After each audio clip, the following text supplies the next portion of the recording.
남편의 내연녀가 간병인으로 들어왔습니다. 요양원에서 소개받은 간병인이 집 앞에 섰을 때 저는 그 자리에서 얼어붙었어요. 20년이나 어린 남편과 바람을 피우던 바로 그 쌍년이었거든요.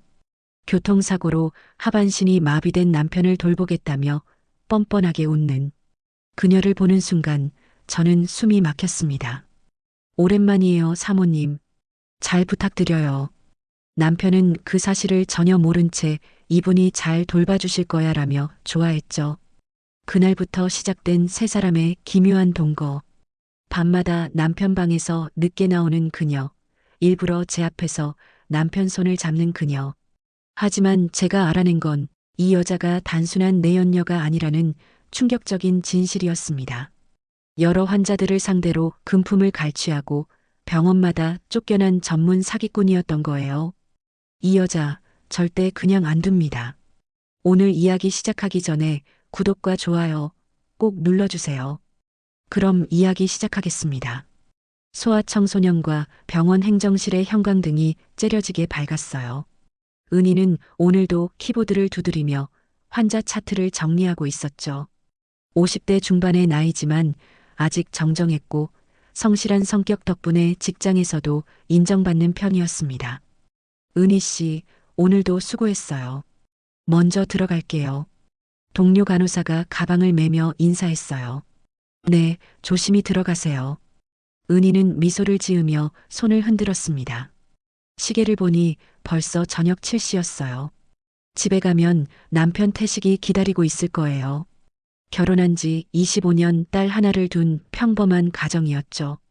특별할 것 없지만 그녀는 이 일상이 행복했습니다. 다녀왔어요. 현관문을 열고 들어서자 거실은 조용했어요. 평소 같으면 텔레비전 소리라도 들렸을 텐데 오늘은 유난히 고요했죠. 여보, 집에 있어요? 은희가 거실로 들어가니 남편 태식은 소파에 앉아 휴대폰만 들여다보고 있었습니다. 화면을 뚫어져라 쳐다보는 모습이 뭔가 심상치 않았어요. 아, 왔어? 저녁은 언제 해? 태식이 고개도 들지 않고 물었어요. 지금 할게요. 오늘 뭐 먹고 싶은 거 있어요? 아무거나. 차갑고 무심한 대답이었죠. 은희는 가슴 한편이 답답했지만 애써 무시하고 부엌으로 향했습니다. 냉장고 문을 여니 반찬통들이 텅 비어 있었어요. 아, 장을 봐야 하는데. 은희는 한숨을 쉬며 냉장고 문을 닫았습니다. 그때였어요. 거실에서 태식의 휴대폰이 짧게 진동하는 소리가 들렸죠. 잠깐만. 태식이 급하게 자리에서 일어나 베란다로 나가는 모습이 보였어요. 목소리를 낮춰 통화하는 게 느껴졌습니다. 응, 나야. 지금은 안 돼. 알았어, 내일 봐. 은희는 부엌에서 그 모습을 지켜봤어요. 가슴이 철렁 내려앉는 느낌이었죠. 설마, 아니겠지? 은희는 고개를 저으며 그 생각을 떨쳐냈습니다.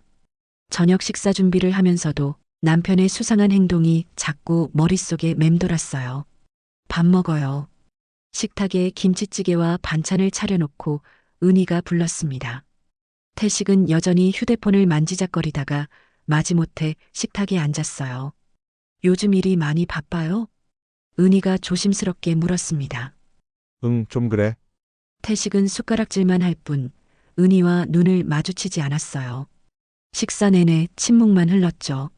예전엔 이런 적이 없었는데 언제부터인가 남편은 점점 멀어지고 있었습니다. 며칠이 지났어요. 태식의 야근이 잦아졌고 집에 돌아오는 시간도 늦어졌죠. 여보, 오늘도 야근이에요? 응, 미안. 먼저 자. 짧은 문자 한 통이 전부였어요. 은희는 휴대폰을 내려놓고 한숨을 쉬었습니다. 밤 11시가 넘어서야 태식이 집에 돌아왔어요. 다녀왔어. 태식은 피곤한 표정으로 거실을 지나 방으로 향했습니다. 은희는 그의 뒷모습을 바라보며 뭔가 이상함을 느꼈어요. 남편의 셔츠 깃에서 낯선 향수 냄새가 났거든요. 이건 내가 쓰는 향수가 아닌데. 은희의 손이 떨렸습니다. 하지만 그녀는 아무 말도 하지 않았어요. 그날 밤 은희는 잠을 이룰 수 없었습니다. 남편의 휴대폰을 확인하고 싶었지만 용기가 나지 않았어요. 내가 너무 예민한 걸까? 은희는 베개를 끌어안고 눈을 감았습니다. 그런데 새벽 2시쯤 거실에서 휴대폰 진동 소리가 들렸어요. 은희는 조용히 일어나 거실로 나갔습니다. 소파 위에 태식의 휴대폰이 놓여 있었죠. 화면에는 문자 알림이 떠 있었어요. 오늘도 행복했어요. 태식 씨, 내일 또 봐요. 은희의 손이 부들부들 떨렸습니다. 휴대폰을 들고 서 있는데 갑자기 화면이 꺼졌어요. 은희는 그 자리에서 무너질 것 같았죠. 이건 뭐지? 눈물이 핑 돌았지만 그녀는 참았습니다. 휴대폰을 다시 소파에 내려놓고 방으로 돌아왔어요. 태식은 코를 골며 깊이 잠들어 있었습니다. 은희는 그의 얼굴을 가만히 내려다봤어요. 25년을 함께한 남편이었죠. 하지만 지금 그의 얼굴은 낯설게만 느껴졌습니다. 내가 어떻게 해야 하지? 은희는 이불을 덮어쓰고 몸을 웅크렸어요. 가슴이 찢어지는 것 같았지만 소리내어 울 수도 없었습니다. 그날 이후 은희는 남편을 주의 깊게 관찰하기 시작했어요. 태식은 여전히 야근을 핑계로 늦게 들어왔고 주말에도 병원에 나간다며 집을 비웠죠. 여보, 주말인데 쉬지 그래요? 환자가 위급해서 어쩔 수 없어. 태식은 넥타이를 매며 대답했어요. 은희는 더 이상 참을 수가 없었습니다. 직접 확인해야겠어. 토요일 오후 은희는 남편의 뒤를 몰래 따라갔어요. 태식은 병원이 아니라 시내 중심가 카페로 향했습니다. 은희는 카페 맞은편 골목에 숨어서 지켜봤어요. 그때였습니다. 젊은 여자 하나가 카페 안으로 들어가는 게 보였죠. 20대 중반쯤 되어 보이는 그녀는 예쁘게 화장을 하고 원피스를 입고 있었어요. 태식은 일어나 그녀를 반갑게 맞이했습니다. 두 사람은 마주 앉아 이야기를 나눴어요. 태식의 얼굴엔 집에서는 볼 수 없었던 환한 웃음이 가득했습니다. 은희는 가슴이 무너져 내리는 걸 느꼈어요. 다리에 힘이 풀려 그 자리에 주저앉을 뻔했죠. 저 여자가 누구지? 은희는 떨리는 손으로 휴대폰을 꺼내 사진을 찍었습니다. 1시간쯤 지나자 두 사람은 카페를 나왔어요. 태식은 그녀의 어깨에 손을 올리며 뭔가 속삭였습니다. 여자는 수줍게 웃으며 고개를 끄덕였죠. 은희는 더 이상 볼 수가 없었어요. 돌아서서 집으로 향했습니다. 집에 도착하자마자 은희는 화장실로 달려가 변기에 몸을 기댄 채 울었어요. 왜 이러는 거야? 목이 메어 소리조차 제대로 나오지 않았습니다. 25년을 함께한 남편이 자기보다 한참 어린 여자와 바람을 피우고 있었던 거예요. 은희는 거울 속 자신의 모습을 봤습니다. 주름진 얼굴, 칙칙한 피부, 생기 없는 눈빛. 나는 이렇게 늙어버렸구나. 은희는 고개를 떨구고 눈물을 닦았어요. 그날 저녁 태식이 집에 돌아왔습니다. 다녀왔어. 환자 상태가 안 좋아서 늦었어. 태식은 태연하게 거짓말을 했어요. 은희는 차가운 눈빛으로 남편을 바라봤습니다. 그래요. 수고했어요. 그녀는 아무 말도 하지 않았어요. 대신 마음속으로 다짐했죠. 끝까지 지켜볼 거야. 끝까지. 은희의 복수는 그렇게 조용히 시작되고 있었습니다. 그런데 그때 아무도 예상하지 못한 일이 벌어졌어요. 어느 날 은희한테 낯선 번호로 전화가 걸려왔어요. 여보세요? 혹시 태식 씨 보호자세요? 저는 서울대병원 응급실인데요. 은희의 심장이 쿵 내려앉았습니다. 네, 맞아요. 무슨 일이에요? 교통사고로 응급실에 계세요. 빨리 오셔야 할 것 같습니다. 은희는 휴대폰을 떨어뜨릴 뻔했어요. 급히 가방을 챙겨 병원으로 달려갔습니다. 응급실에 도착하니 태식은 침대에 누워 있었어요. 얼굴엔 피가 흥건했고 다리는 붕대로 칭칭 감겨 있었죠. 여보. 은희가 다가가자 태식이 힘없이 눈을 떴습니다. 은희야, 어떻게 된 거예요? 무슨 일이에요? 은희는 태식의 손을 잡으며 물었어요. 차가 신호를 무시하고. 태식의 목소리는 가늘게 떨렸습니다. 의사가 다가와 설명을 시작했어요. 보호자분이세요? 환자분이 교통사고를 당하셨는데요. 상태가 어때요? 다행히 생명에는 지장이 없습니다. 하지만, 의사는 잠시 말을 멈췄어요. 하지만요. 척추 손상이 심해서 하반신 마비 판정을 받으셨습니다. 뭐라고요? 은희는 귀를 의심했습니다. 당분간은 휠체어 생활을 하셔야 해요.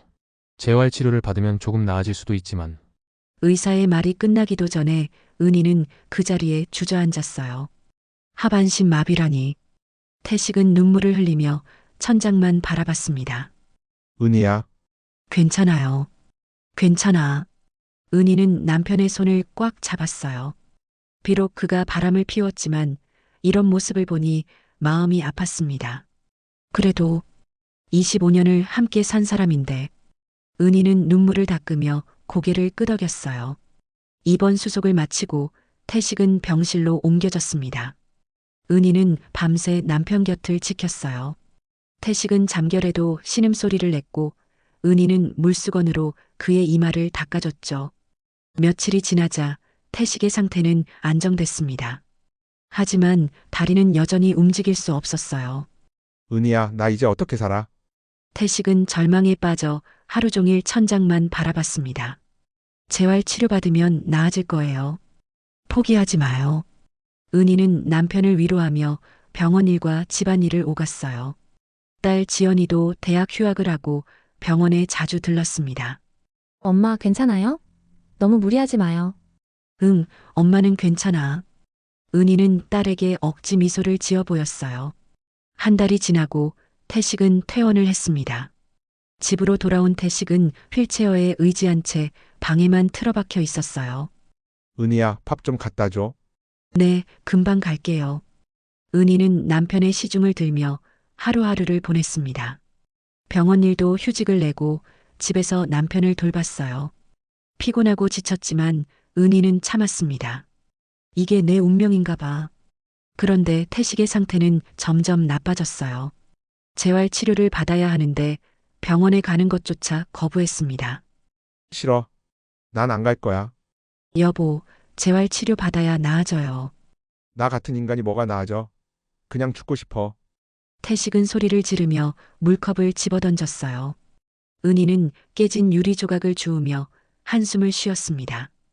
이렇게는 안 되겠어. 은희는 요양병원에 전화를 걸었어요.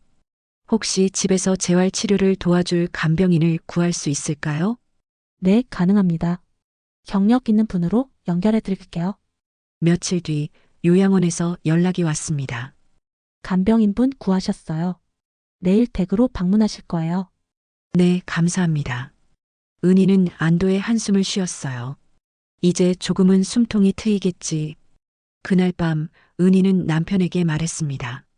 여보, 내일 간병인분이 오셔요. 간병인? 누가? 요양원에서 소개해 주셨어요. 재활 치료도 도와주신대요. 그래. 알았어.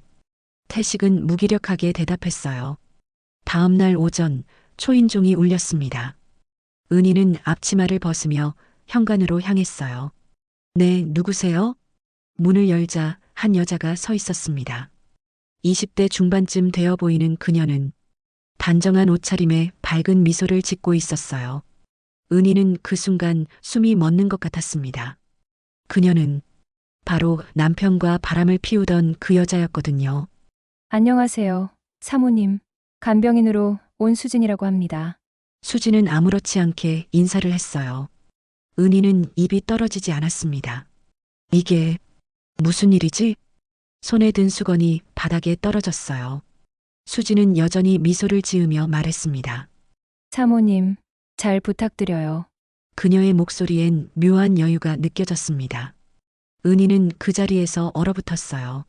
이 여자가 왜 여기에? 심장이 터질 것처럼 뛰었지만 은희는 겉으로 침착함을 유지했습니다. 아, 네. 들어오세요.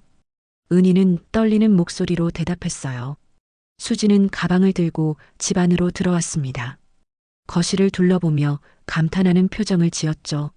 집이 정말 넓고 좋네요. 환자는 안방에 계세요.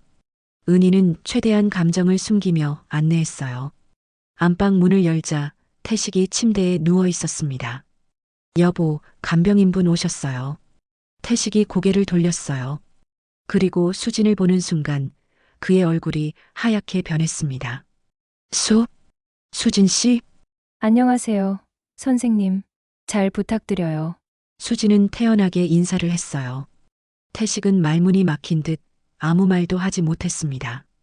은희는 그 모습을 지켜보며 속으로 비웃었어요. 이제 재미있어지겠는걸? 수진은 가방에서 재활 도구들을 꺼내며 설명을 시작했습니다. 앞으로 매일 재활 마사지와 운동 치료를 도와드릴게요. 네, 네.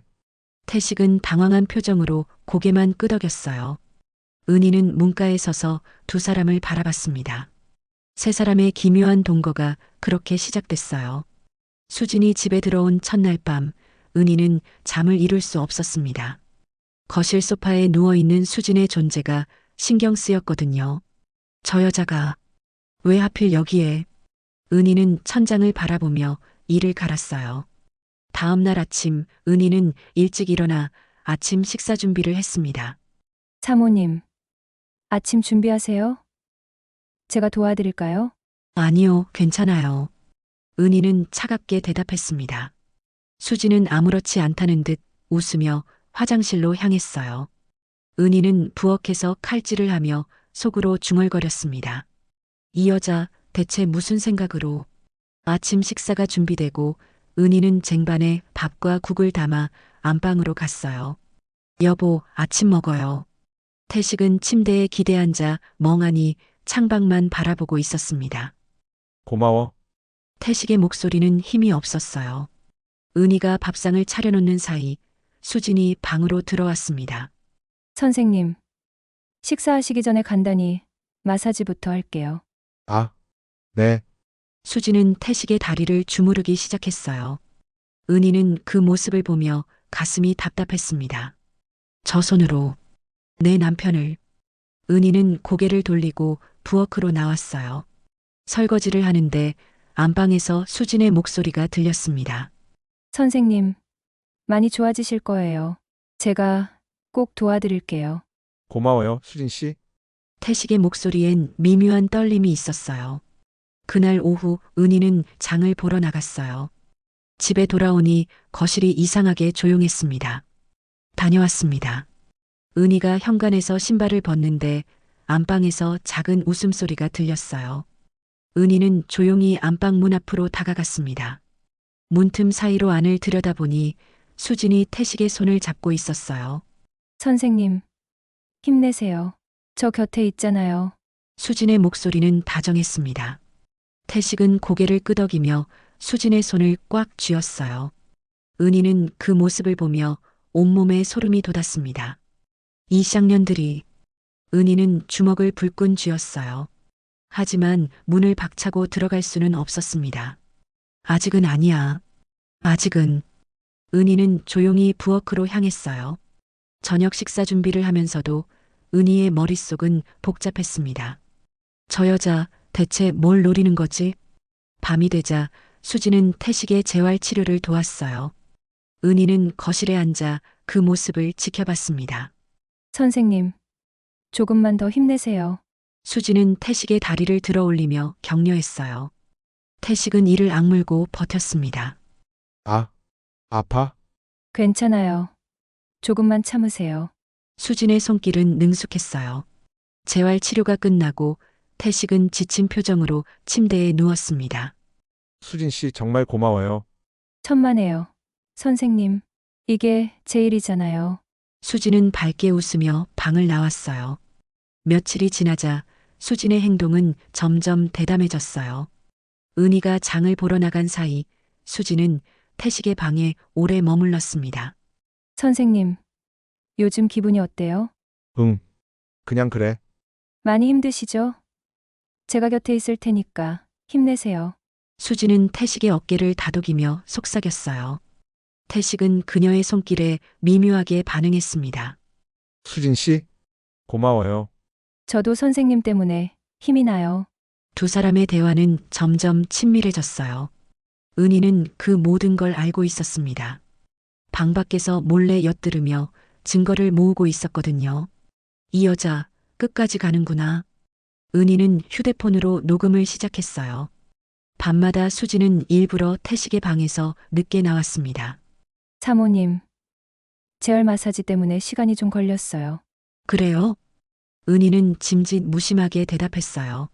하지만 속으론 분노가 끓어오르고 있었습니다. 이 여자 정말 죽이고 싶다. 어느 날 저녁 은희는 설거지를 하다가 안방에서 들려오는 소리를 들었어요. 선생님, 제가 등 좀 밀어드릴게요. 아, 고마워. 수진이 태식의 상체를 닦아주는 소리가 들렸습니다. 은희는 칼을 쥔 손에 힘이 들어갔어요. 참아야 해.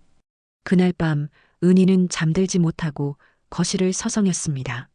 소파에 누워있는 수진을 보며 수없이 많은 생각이 스쳐 지나갔어요. 이 여자를 어떻게 해야 하지? 은희는 주먹을 불끈 쥐었습니다. 다음 날 아침 은희는 수진에게 물었어요. 수진 씨, 간병일한 지 오래됐어요? 네. 한 5년 정도 됐어요. 그동안 환자분들 많이 돌봤겠네요. 네. 여러 분들을 만났죠. 수진은 자연스럽게 대답했어요. 은희는 더 캐묻고 싶었지만 참았습니다. 천천히 파헤쳐야지. 오후에 은희는 요양원에 전화를 걸었어요. 혹시 수진 씨에 대해 알 수 있을까요? 아, 수진 씨요? 경력도 좋고 평판도 괜찮은 편이에요. 그렇군요. 은희는 뭔가 석연치 않았습니다. 정말 그럴까? 은희는 직접 조사를 시작하기로 했어요. 인터넷을 검색하고 수진이 일했던 병원들을 알아봤습니다. 그리고 놀라운 사실을 발견했어요. 수진은 여러 병원에서 문제를 일으킨 전력이 있었습니다. 환자들에게 접근해 금품을 받아낸 의혹이 있었고, 심지어 다른 지역 병원에선 해고당한 적도 있었죠. 이 여자, 진짜 사기꾼이었구나. 은희는 그 증거들을 프린트해서 파일에 정리했어요. 이제 본격적으로 시작이야. 은희의 눈빛은 차갑게 빛났습니다. 그날 밤 은희는 수진의 가방을 몰래 뒤졌어요. 수진이 샤워를 하는 사이 거실 소파 옆에 놓인 가방을 열었습니다. 그 안엔 여러 환자들의 이름과 연락처가 적힌 수첩이 있었어요. 은희는 휴대폰으로 사진을 찍었습니다. 이걸로 충분해. 은희는 가방을 원래대로 놓고 부엌으로 돌아갔어요. 일주일이 지나자 수진의 행동은 더욱 노골적으로 변했습니다. 은희가 병원에 다녀온 사이 수진은 태식의 방에서 오랜 시간을 보냈어요. 선생님, 오늘 기분 어때요? 수진은 태식의 침대 옆에 앉아 손을 잡았습니다. 태식은 그녀의 손길에 미묘하게 반응했어요. 응. 내가 있으니까 좀 나은 것 같아. 저도 선생님 곁에 있는 게 좋아요. 수진의 목소리는 속삭이듯 나직했습니다. 태식은 그녀의 얼굴을 가만히 바라봤어요. 수진 씨, 사실은요? 내가 여기 온 게 정말 다행이야. 태식의 눈빛엔 묘한 감정이 담겨 있었습니다. 수진은 미소를 지으며 그의 손을 더 꽉 쥐었어요. 저도요. 선생님, 그때였습니다. 현관문이 열리는 소리가 들렸어요. 은희가 돌아온 거죠. 수진은 재빨리 손을 빼고 일어났습니다. 그럼 저 나갈게요. 저녁 준비 도와드려야죠. 응. 고마워. 수진이 방을 나가자 태식은 한숨을 쉬며 천장을 바라봤어요. 은희는 현관에서 신발을 벗으며 안방 쪽을 힐끗 쳐다봤습니다. 또 그랬구나. 은희는 가방을 내려놓고 부엌으로 향했어요. 수진이 이미 앞치마를 두르고 야채를 씻고 있었습니다. 사모님, 다녀오셨어요? 제가 저녁 준비 도와드릴게요. 아니요, 괜찮아요. 쉬세요. 아니에요. 제가 할게요. 수진은 억지로 은희를 밀어내고 칼을 집어들었어요. 은희는 그 모습을 보며 웃음이 나왔습니다. 주인 행세를 하네. 저녁 식사가 준비되고 세 사람은 식탁에 둘러앉았어요. 태식은 휠체어에 앉아 밥을 먹었고 수진은 그의 반찬을 계속 챙겨줬습니다. 선생님, 이것도 드세요. 응, 고마워. 은희는 그 모습을 보며 속이 뒤틀렸어요. 내가 25년 동안 돌본 남편을 저 여자가 은희는 젓가락을 꽉 쥐며 참았습니다. 식사가 끝나고 수진은 설거지를 했어요. 은희는 거실에 앉아 텔레비전을 켰습니다. 뉴스에서 요양병원 비리 사건이 흘러나왔어요. 간병인의 환자 금품 갈취 의혹이 불거지고 있습니다. 은희는 화면을 가만히 바라봤습니다. 그래, 저런 뉴스가 나올 때가 됐지. 그날 밤 은희는 수진을 불렀어요. 수진 씨, 잠깐 이야기 좀 할까요? 네, 사모님. 수진이 거실로 나오자 은희는 소파에 앉으라고 손짓했습니다. 수진 씨, 간병이라면서 힘든 적 없어요? 아니요. 괜찮아요. 제가 좋아서 하는 일이니까요. 그동안 환자분들이 많이 고마워했겠네요. 네. 다들 좋아해 주셨어요. 수진은 자신 있게 대답했어요. 은희는 그녀의 얼굴을 가만히 바라봤습니다. 수진 씨, 혹시 환자분들한테 돈 받은 적 있어요? 수진의 얼굴이 순간 굳었어요. 그게 무슨 말씀이세요? 아니, 그냥 궁금해서요. 간병비 말고 따로 받은 적 있나 해서요. 아, 아니요. 없어요. 수진의 목소리가 미묘하게 떨렸습니다. 은희는 그 반응을 놓치지 않았어요. 그렇군요. 저녁 늦었으니 들어가서 쉬어요. 네, 사모님. 수진은 서둘러 자리에서 일어나 거실 소파로 갔습니다. 은희는 그녀의 뒷모습을 보며 미소를 지었어요. 이제 슬슬 조여야겠어. 다음 날 은희는 수진이 일했던 병원 중 한 곳에 전화를 걸었습니다. 혹시 수진이라는 간병인 아세요? 아, 그 사람이요? 여기선 해고됐어요. 해고요? 무슨 일이 있었나요? 환자 보호자한테 돈을 요구한 게 발각됐거든요. 은희는 전화를 끊고 고개를 끄덕였어요. 역시 내 생각이 맞았어. 오후에 은희는 또 다른 병원에 전화를 걸었습니다. 수진이라는 간병인 아시나요? 네, 알죠. 그 사람 문제 많았어요. 어떤 문제요? 환자들한테 접근해서 금품을 갈취하려고 했어요. 결국 쫓겨났죠.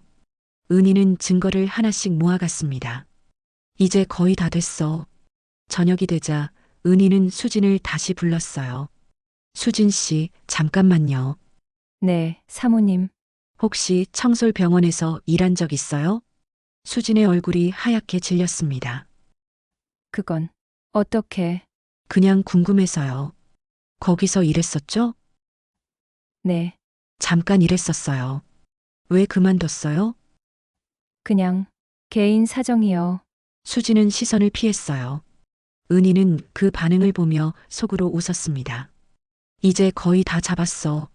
그날 밤 은희는 수집한 증거들을 파일로 정리했어요. 병원 관계자들과의 통화 녹음, 수진의 과거 이력, 그리고 환자들의 증언까지. 이제 마지막 단계만 남았어. 은희는 파일을 서랍에 넣고 침대에 누웠습니다. 복수의 시간이 다가오고 있었어요. 며칠 뒤 은희는 수진의 수첩에 적힌 환자들에게 연락을 취했습니다. 혹시 수진이라는 간병인 아세요? 네, 알죠. 그 사람한테 당했어요. 어떻게 당하셨어요? 돈을 요구하더라고요. 안 주면 제대로 안 돌봐준다고 협박했어요. 은희는 녹음을 계속했습니다. 여러 환자들의 증언이 쌓여갔어요. 이 정도면 충분해. 은희는 모든 증거를 정리하고 마지막 준비를 시작했습니다. 어느 날 저녁 은희는 태식을 불렀어요. 여보, 잠깐 이야기 좀 해요. 응, 무슨 일이야? 태식이 휠체어를 타고 거실로 나왔습니다. 은희는 소파에 앉아 파일을 꺼냈어요. 이거 한번 봐요. 이게 뭔데? 태식이 파일을 열자 그의 얼굴이 점점 굳어갔습니다. 파일 안엔 수진의 과거 이력과 환자들의 증언이 담겨 있었어요. 이게 정말이야? 네, 다 사실이에요. 수진 씨는 여러 병원에서 환자들을 상대로 금품을 갈취했어요. 태식은 말문이 막혔습니다. 그리고 이것도 봐요. 은희는 또 다른 서류를 꺼냈어요. 그 안엔 수진과 태식이 카페에서 만난 사진이 있었습니다. 이건 태식의 얼굴이 하얗게 변했어요. 당신이 바람 피우던 그 여자예요. 내가 다 알고 있었어요. 은희의 목소리는 차가웠습니다. 태식은 고개를 숙인 채 아무 말도 하지 못했어요. 그런데 이 여자가 간병인으로 들어왔잖아요. 당신 정말 몰랐어요? 나는 정말 몰랐어. 거짓말 마요. 당신 반응 봤어요. 수진 씨 보자마자 놀랐잖아요. 은희는 태식을 쏘아봤습니다. 태식은 눈물을 흘리며 고개를 숙였어요. 미안해. 정말 미안해. 미안하다고 끝나요? 25년을 함께 살았는데 어떻게 그럴 수 있어요? 은희의 목소리가 떨렸습니다. 그때 수진이 거실로 나왔어요. 무슨 일이세요? 은희는 수진을 똑바로 쳐다봤습니다. 수진 씨, 이제 그만 나가주세요. 네. 갑자기 왜 그러세요? 당신이 무슨 짓을 했는지 다 알아요. 지금 당장 나가세요. 은희의 목소리는 단호했어요. 수진은 당황한 표정으로 태식을 쳐다봤습니다. 선생님, 하지만 태식은 고개를 돌렸어요. 수진은 그제야 상황을 파악했습니다. 사모님. 오해예요. 저는 오해 아니에요. 증거가 다 있어요. 지금 당장 나가지 않으면 고소할 거예요. 은희는 파일을 수진 앞에 던졌습니다. 수진은 파일을 보고 얼굴이 하얗게 질렸어요. 이건 당신이 그동안 환자들한테 한 짓들이에요. 경찰에 신고할 수도 있어요. 수진은 더 이상 변명할 수 없었습니다. 죄송합니다. 정말 죄송합니다. 수진은 고개를 숙이고 짐을 챙겨 집을 나갔어요. 문이 닫히자 거실엔 침묵만 흘렀습니다. 태식은 휠체어에 앉아 눈물을 흘렸어요. 은희야, 미안해. 정말 미안해. 은희는 그를 차갑게 내려다봤습니다. 이제 시작이에요. 당신이 한 짓 절대 잊지 않을 거예요. 은희의 복수는 이제 막 시작된 거였습니다. 수진이 집을 떠난 다음 날 은희는 요양원에 전화를 걸었어요. 수진 씨에 대해 정식으로 민원을 제기하고 싶습니다. 무슨 일이신가요? 환자 금품 갈취 의혹이 있어요. 증거도 있습니다. 은희는 준비한 파일을 요양원에 전달했어요. 요양원 관계자는 충격을 받았습니다. 이런 일이 저희가 바로 조치하겠습니다. 며칠 뒤 수진은 요양원에서 해고됐어요. 하지만 은희의 복수는 거기서 끝나지 않았습니다. 은희는 수진이 일했던 다른 병원들에도 증거를 전달했어요. 이 사람이 여러 환자들을 상대로 금품을 갈취했습니다. 병원들은 하나둘씩 수진에 대한 조사를 시작했죠. 은희는 또한 지역 언론사에도 제보를 했습니다. 간병인의 환자 금품 갈취 실태를 알려드리고 싶어요. 기자는 관심을 보였어요. 구체적인 증거가 있나요? 네, 여러 환자들의 증언과 녹음 파일이 있습니다. 은희는 모든 자료를 언론사에 전달했어요. 며칠 뒤 뉴스에 수진의 이야기가 보도됐습니다. 간병인 수진 씨, 환자 금품 갈취 혐의로 경찰 조사. 은희는 텔레비전을 보며 미소를 지었어요. 이제 끝났어. 태식은 침대에 누워 뉴스를 보고 있었습니다. 그의 얼굴은 창백했어요. 은희야, 이렇게까지 할 필요가 있었어? 필요 있었죠. 그 여자가 한 짓을 생각하면 이 정도는 약한 거예요. 은희는 차갑게 대답했습니다. 태식은 고개를 숙였어요. 나도 잘못했어. 알아요. 당신도 똑같아요. 은희는 냉정하게 말하고 부엌으로 향했습니다. 그날 밤 태식은 은희를 불렀어요. 은희야, 이야기 좀 하자. 무슨 이야기요? 나 정말 미안해. 너한테 너무 못했어. 태식의 목소리는 떨렸습니다. 은희는 침대 옆에 앉았어요. 미안하다고 다해요? 아니야. 나도 알아. 내가 얼마나 큰 잘못을 했는지. 태식은 눈물을 흘렸습니다. 25년 동안 나를 믿고 살았는데 어떻게 그럴 수 있었어요? 은희의 목소리엔 슬픔이 묻어 있었어요. 나도 모르겠어. 그냥 외로웠어. 외로웠다고? 나는 항상 당신 곁에 있었잖아요. 그래. 내 말이 맞아. 내가 잘못했어. 태식은 고개를 숙인 채 울었습니다. 은희는 그 모습을 보며 복잡한 감정이 들었어요. 분노도 있었지만 한편으론 안타까움도 느껴졌죠. 25년을 함께 살았는데 은희는 한숨을 쉬고 일어났습니다. 이제 자요. 오늘은 피곤해요. 은희야, 됐어요. 더 이상 말하지 마요. 은희는 방을 나가 거실 소파에 누웠어요. 천장을 바라보며 지난 날들이 주마등처럼 스쳐 지나갔습니다. 결혼 초 행복했던 순간들, 딸을 낳고 가족이 된 순간들, 그리고 남편의 배신. 이제 어떻게 살아야 하지? 은희는 눈물을 닦으며 눈을 감았어요. 며칠 뒤 경찰이 수진을 소환했습니다. 여러 환자들이 고소장을 제출했거든요. 수진은 경찰 조사를 받으며 모든 혐의를 인정했어요. 죄송합니다.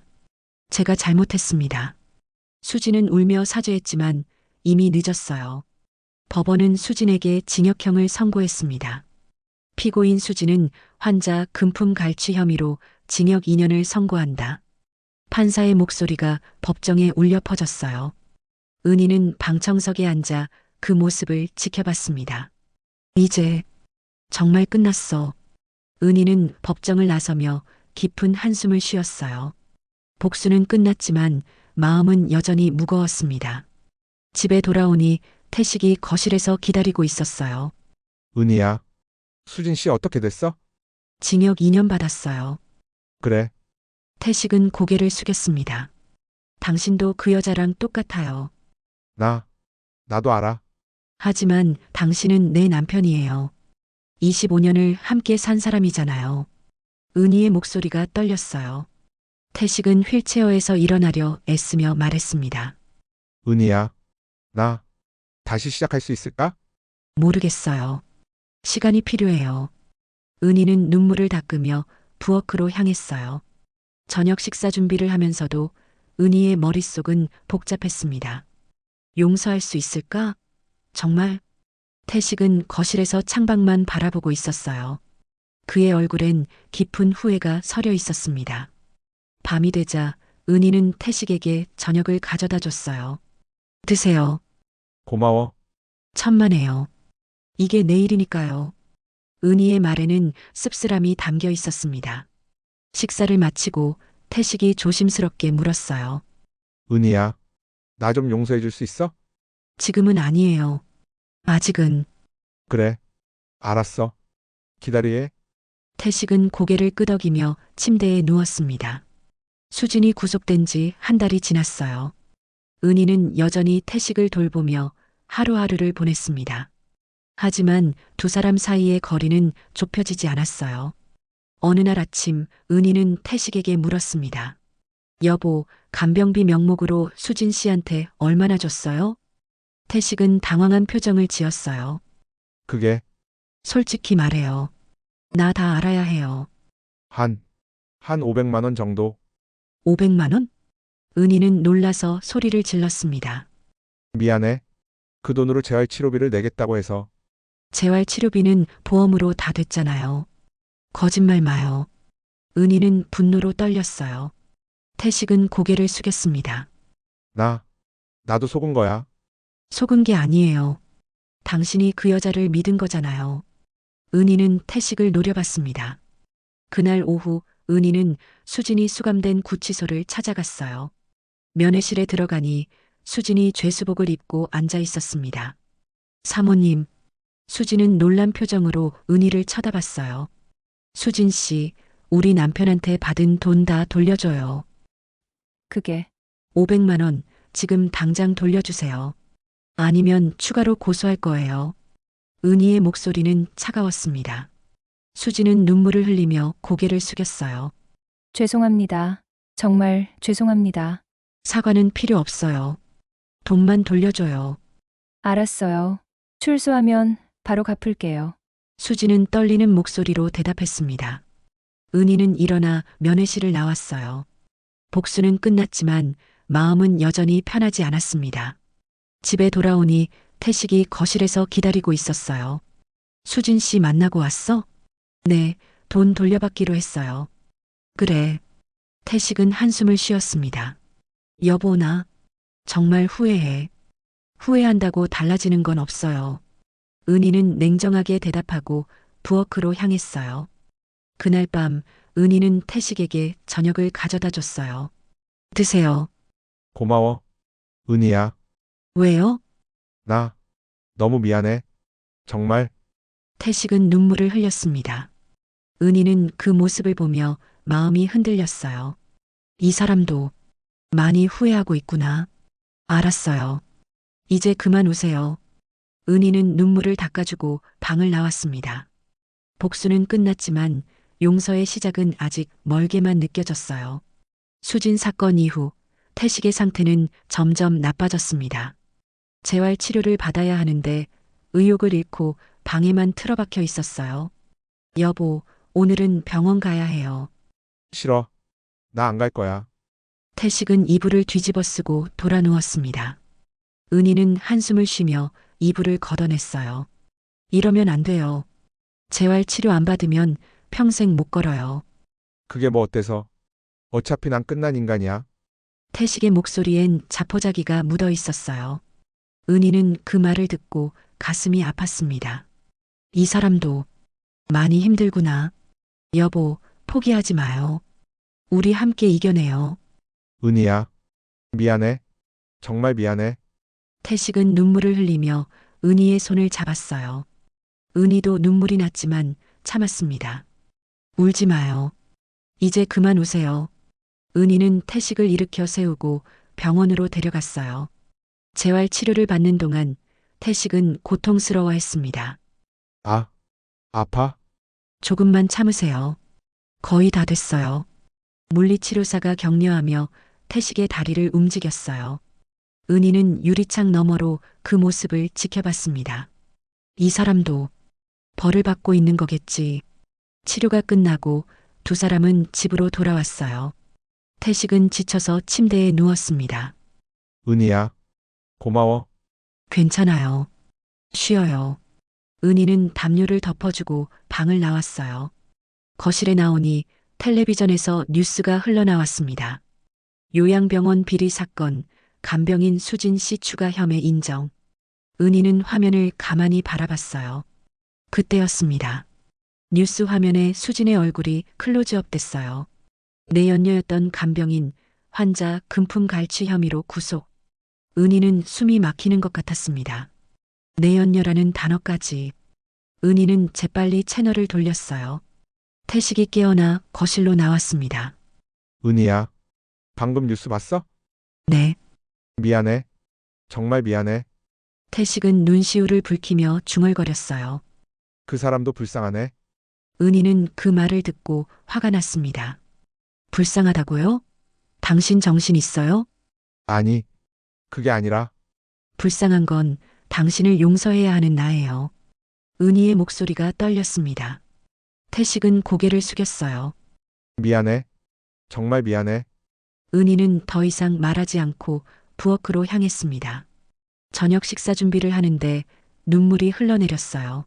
나는 정말 이 사람을 용서할 수 있을까? 그날 밤 은희는 잠을 이룰 수 없었습니다. 침대에 누워 천장을 바라보며 지난 날들을 떠올렸어요.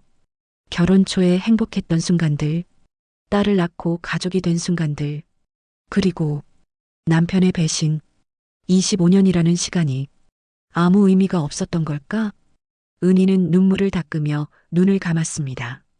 며칠 뒤 딸 지연이 다시 집에 왔어요. 엄마 아빠 상태 어때요? 응, 많이 힘들어하고 있어. 엄마는요? 엄마도 괜찮으세요? 지연은 걱정스러운 표정으로 물었습니다. 은희는 억지로 미소를 지으며 대답했어요. 엄마는 괜찮아. 너나 걱정하지 마. 엄마, 무슨 일 있었죠? 요즘 표정이 너무 안 좋아요. 아니야, 별일 없어. 은희는 딸에게 진실을 말할 수 없었어요. 딸만큼은 행복했으면 좋겠어. 지연은 아버지 방으로 들어가 이야기를 나눴습니다. 아빠, 재활치료 열심히 받아요. 금방 나아질 거예요. 응. 고마워, 지연아. 태식은 딸의 손을 꽉 잡았어요. 아빠 엄마한테 잘해줘요. 엄마 요즘 너무 힘들어 보여요. 나도 알아. 내가 잘못했어. 태식은 눈물을 흘렸습니다. 지연은 아버지를 안아주며 위로했어요. 아빠, 괜찮아요. 다 잘 될 거예요. 은희는 방문 밖에서 그 모습을 지켜봤습니다. 딸 앞에서까지 우는 모습을 보이다니 은희는 가슴이 아팠어요. 저녁 식사 후 지연은 은희에게 조심스럽게 물었습니다. 엄마, 혹시 아빠랑 무슨 일 있었어요? 아니, 왜? 그냥 두 분 사이가 예전 같지 않아서. 은희는 잠시 망설이다가 대답했어요. 지연아, 엄마 아빠 일은 우리가 알아서 할게. 너는 걱정하지 마. 엄마, 괜찮아. 다 잘 될 거야. 은희는 딸을 안아주며 눈물을 참았습니다. 지연이 집을 떠난 후 은희는 홀로 거실에 앉아 있었어요. 텔레비전을 켰는데 또다시 수진 관련 뉴스가 나왔습니다. 간병인 수진 씨 최종 선고 앞두고 옥중 편지 공개. 은희는 뉴스를 끄고 한숨을 쉬었어요. 이제 정말 끝났구나. 그날 밤 태식이 은희를 불렀습니다. 은희야, 잠깐 와봐. 왜요? 나 너한테 할 말이 있어. 태식의 목소리는 진지했어요. 은희는 침대 옆에 앉았습니다. 뭔데요? 나 정말 미안해. 너한테 너무 못했어. 알아요. 그만 말해요. 아니야, 들어줘. 나 수진이랑 있을 때도 항상 너 생각했어. 그게 무슨 말이에요? 너가 없으면 나는 아무것도 아니야. 정말이야. 태식은 눈물을 흘리며 은희의 손을 잡았어요. 25년 동안 함께 살면서 내가 너한테 얼마나 기대고 살았는지 여보, 이제 알았어. 진짜 소중한 게 뭔지. 태식의 고백에 은희도 눈물이 났습니다. 나도 힘들었어요. 정말 미안해. 정말 미안해. 두 사람은 오랜 시간 울었어요. 그날 밤 은희는 처음으로 태식의 손을 잡고 잠들었어요. 용서는 아직 멀었지만 작은 변화가 시작되고 있었습니다.